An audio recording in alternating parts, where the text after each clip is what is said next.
అని నేను ఇవాళ అడుగుతా ఉన్నా. కానీ చంద్రబాబు నాయుడు గారి ప్రభుత్వం ఇవాళ చేస్తూ ఉన్నది ఏమిటి అంటే దళారీలతో రాజీ పడిపోయింది.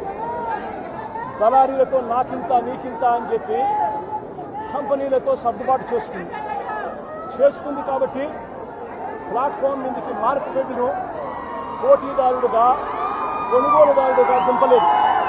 చంద్రబాబు నాయుడు చేస్తూ ఉన్నది ఏమిటంటే కేవలం 94 మిలియన్ కేజీల కట, అంటే పంటేమో 234 మిలియన్ కేజీలు పండితే కేవలం 94 మిలియన్ కేజీల కట కేవలం 20 రూపాయలు మాత్రమే సబ్సిడీ కింద ఇస్తానని చెప్పి చంద్రబాబు నాయుడు గారు చెప్పడం జరిగింది. అంటే ఈ 20 రూపాయలు కంపెనీ వాళ్ళకి ఇస్తారట. అంటే కంపెనీ వాళ్ళు రైతులకు ఇప్పుడు ఇచ్చే రేటు కూడా తగ్గించి 20 రూపాయలు తగ్గించి అమ్ముకునేదానికి చంద్రబాబు నాయుడు గారు దారులు తెలిసారు.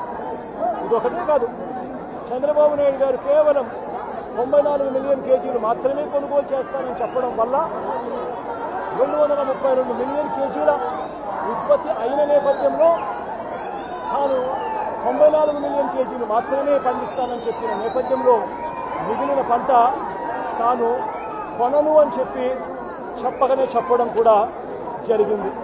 దీనివల్ల రైతులు పూర్తిగా నష్టపోతా ఉన్న పరిస్థితులు కనిపిస్తూ ఉన్నాయి. నేను ఒకటే చెప్తా ఉన్నా, చంద్రబాబు నాయుడు గారు చేయాల్సింది ఏమిటి అని అంటే మార్కెట్ను రంగప్రవేశం చేయించాలి. మార్కెట్ను రంగప్రవేశం చేయించి చంద్రబాబు నాయుడు గారు ప్రతి గ్రేడ్కు కూడా మినిమం ధర ఇది అని చెప్పి నిర్ధారించి ఫ్లోర్ మీదకి మార్కెట్ను పంపించాలి. అప్పుడు మార్కెట్లో కాంపిటీషన్ పెరిగి రేట్లు పెరిగే కార్యక్రమాలు జరుగుతాయి. మా ప్రభుత్వ హయాంలో, వైఎస్ఆర్సీపీ ప్రభుత్వ హయాంలో ఇదే మాదిరిగానే పొగాకు రైతులకు మా 5 సంవత్సరాల కాలంలోనే ఆదుకున్న చరిత్ర ఎంతో ఉంది. ఇదే చంద్రబాబు నాయుడు గారు చేస్తూ ఉన్న ఇంకొక అన్యాయమైన తమాషా ఏమిటో తెలుసా? అది విన్నప్పుడు నాకు నిజంగా ఆశ్చర్యం అనిపించింది. పొగాకు రైతులు కట కష్టాల్లో ఉన్నారని ఆయన ఇప్పుడు గమనించాడట. అందుకే 50,000 రూపాయల వరకు వడ్డీ లేని రుణాలు 3 ఏళ్ల పాటు ఇస్తాడట. నేను అడుగుతా ఉన్నా, అయ్యా చంద్రబాబు నాయుడు గారు, వైఎస్ఆర్సీపీ ప్రభుత్వ హయాంలో గతంలో 1,00,000 దాకా సున్నా వడ్డీ పథకం ఉండేదయ్యా. 1,00,000 రూపాయల దాకా రైతులు సకాలంలో కడితే సున్నా వడ్డీకే రుణాలు వచ్చే కార్యక్రమం వైఎస్ఆర్సీపీ ప్రభుత్వ హయాంలో జరిగింది. 84,66,000 మంది రైతులకు 2,050 కోట్ల రూపాయలు సున్నా వడ్డీ కింద ఇచ్చి రైతులను ఆ 5 సంవత్సరాల్లో ఆదుకున్న చరిత్ర వైఎస్ఆర్సీపీ. మరి ఏందయ్యా ఈ గ్రామాలు? సున్నా వడ్డీ పథకాన్ని రద్దు చేశావు, రైతులకు రద్దు చేశావు, మహిళలకు సున్నా వడ్డీ పథకాన్ని రద్దు చేశావు, అందరినీ రోడ్డు మీద పడేసి ఇప్పుడు రైతులను ఆదుకోవాల్సిన సమయంలో ఒక కొత్త పథకం తీసుకొచ్చినట్టుగా 50,000 సున్నా వడ్డీకి ఇక పండగ చేసుకోండి అని చెప్పి డ్రామాలు ఆడుతూ ఉన్నారు. ఇంతకన్నా దౌర్భాగ్యమైన ప్రభుత్వం ఎక్కడైనా ఉంటుందా అని చెప్పి చంద్రబాబు నాయుడు గారిని గట్టిగా నిలదీస్తూ అని అడుగుతా ఉన్నారు.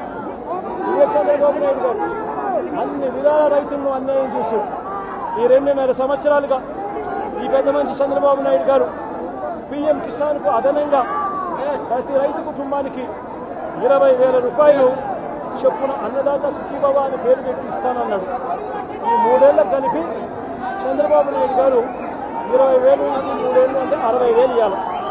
ఇచ్చింది కేవలం 19,000 మాత్రమే. అంటే మిగిలిన 41,000 ఎగరగొట్టి పైగా 7 లక్షల మంది రైతులకు ఈ జాబితా నుంచి తొలగించేశాడు. కౌలు రైతులను తీసేశాడు. ROFR పట్టాలున్న గిరిజనులు సైతం ఈ పథకం నుంచి తొలగించేశాడు చంద్రబాబు నాయుడు గారు. వైఎస్ఆర్సీపీ ప్రభుత్వ హయాంలో ఉన్న ఉచిత పంటల బీమా పథకాన్ని చంద్రబాబు నాయుడు గారు రద్దు చేశాడు. ఏ సీజన్ ముగిసేలోగా, ఏ సీజన్లో పంట నష్టం జరిగినా ఆ సీజన్ ముగిసేలోగానే వైఎస్ఆర్సీపీ ప్రభుత్వ హయాంలో ఇచ్చే ఇన్పుట్ సబ్సిడీ కార్యక్రమం ఇవాళ రద్దు చేశాడు చంద్రబాబు నాయుడు గారు.